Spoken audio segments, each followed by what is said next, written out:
எல்லோருக்கும் தெரியும், காலையில்தான் அதிகமாக சாப்பிட வேண்டும், இரவு உணவு குறைவாக சாப்பிட வேண்டும். ஆனால் ஏன் காலையில் உணவகங்கள் குறைவாகவும் மாலையில் உணவகங்கள், ஸ்நாக்ஸ் கடைகள் மற்றும் துரித உணவகங்கள் அதிகமாக திறந்திருக்கிறது? அதுதான் வணிகம். காலையில் பெரும்பாலும் மக்கள் அவசரகதியில் சாப்பிட்டும் சாப்பிடாமலும் வேலைக்கு செல்கின்றனர். சிலர் டீ பிஸ்கட் சாப்பிட்டுவிட்டு தங்கள் வேலைகளை பார்க்க செல்கின்றனர். மாலையில் கடும் பசி.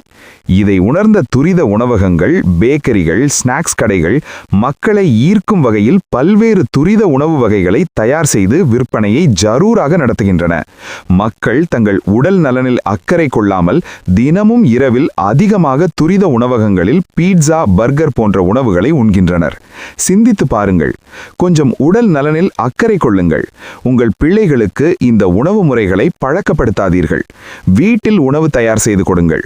வீட்டிலேயே ஸ்நாக்ஸ் தயார் செய்து கொடுங்கள். நன்றி, வணக்கம்.